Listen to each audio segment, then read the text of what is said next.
Hey, deserving listeners, it's time to continue our journey watching 90 Day Fiancé. Let's get to the show.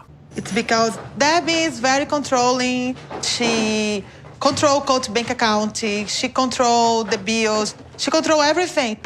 I tried scrounging around the housing to find money, but it's impossible. Larissa, where are you going? She's going crazy. She constantly is my enemy about everything. She doesn't work with me for anything. Like, it's just like, oh, hey, $240. Give me. No, that's not how it works. Interesting. All right, we're actually seeing Colt and his real anger here. We haven't, I don't think, seen that yet. So he's pretty animated here. He's pretty angry. And let's see what this is about. He's saying that he's very angry. He seems almost like he's escalated to an 8 or 9 on the scale of distress, with 10 being the highest.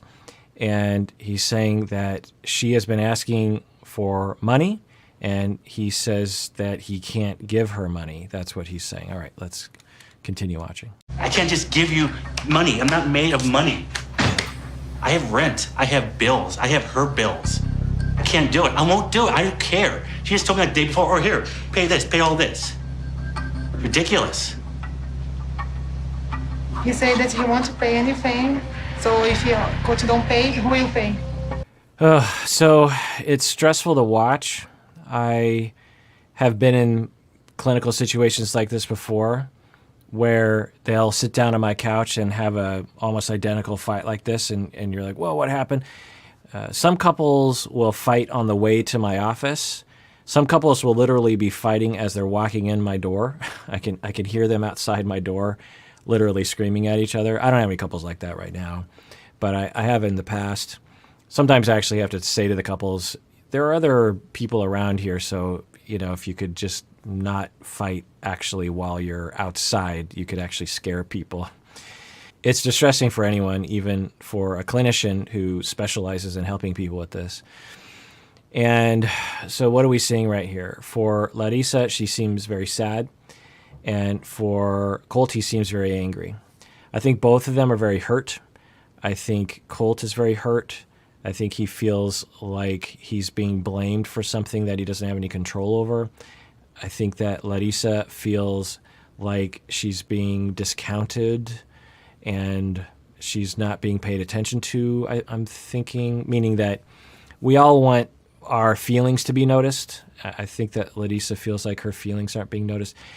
I think they do a fair amount of fighting away from the camera, honestly.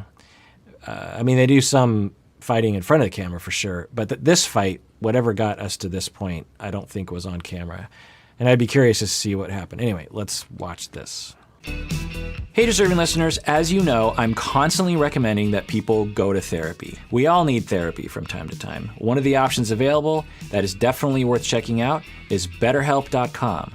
So if you're looking for a therapist, I would give it a try by going to BetterHelp.com/Kirk.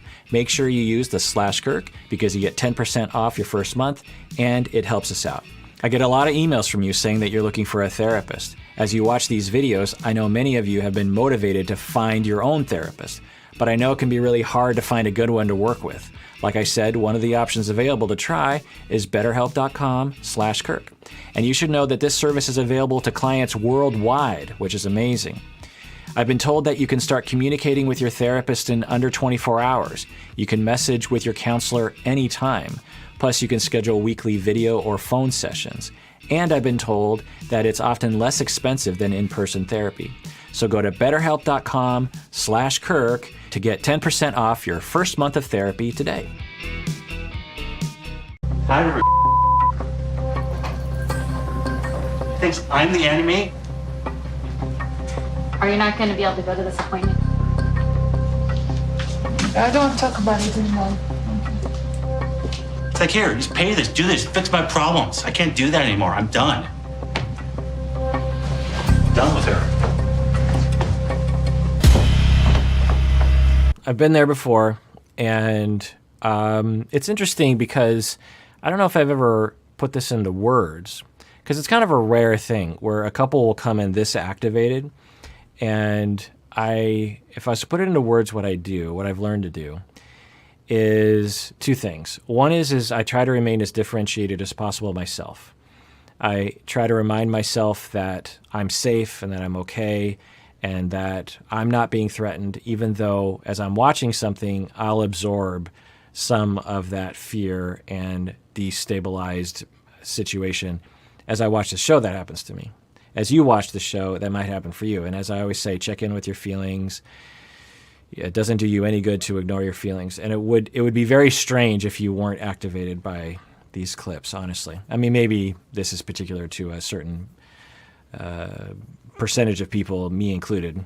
But it'd be weird to watch these reaction videos or to watch this TV show and not be triggered sometimes. Anyway, so the point is that when I would treat couples like this, and I guess what I'm going to do right now, is to try to differentiate myself, check in with myself. There's certain sentences that I kind of take note of in my brain that I try to counteract. One of the sentences, it's not really a sentence, but it's a felt notion that I'll have. It'll be something like when I watch these two, I'm thinking there's sort of a panic feeling that I feel. It's sort of a feeling of, oh crap, what can I say? So I guess, I'm reacting right now for y'all. I'm doing this for you. And I guess what I'm thinking is, crap, what if I say the wrong thing? What if I say something that bothers the viewer right now? That's the sentence that runs through my mind. And because there's a lot of tension right here, and so there's a lot at stake. It's not like they're talking about what to order for dinner. There's a lot going on right here, and there's a lot that I could say, but what if I say the wrong thing? And so I have to take note of that in my brain and say, like, well, you can only do your best, and you can trust the viewers on YouTube because they've proven themselves in the comments section to be very rational, nice people. Sometimes they have something critical to say, but they're nice about it. And I can trust them. I can trust you with my feelings, my ego, or my, self-esteem or something. And so I have to remind myself of that. It's like, you're in a safe place, it's the internet, so God knows. And then the other sentence that I would run through my mind would be something along the lines of, well, worst case scenario, you say something stupid and everyone hates you, but I don't think it means you're a terrible person. Everyone makes mistakes. That's what I learned on Sesame Street in the 70s. Everyone makes mistakes, so yes, they do. Sometimes literally I'll sing that song to myself to differentiate. It's all this effort at differentiation. So differentiation-oriented therapists actually, rule number one is address your own differentiation first. It's sort of like if you're on an airplane and those oxygen masks comes on, they always say put your own oxygen mask on first, then your children. Because if you're trying to put the kids on, you pass out, then no one gets oxygen. So tend to yourself first. And so that's what differentiation-oriented therapists do themselves, is they say, okay, what's going on with me right now? Because if I'm not differentiated, then I can't help anyone else with their differentiation. Now, I'm not in contact with these people. I'm in a sense in contact with you, though.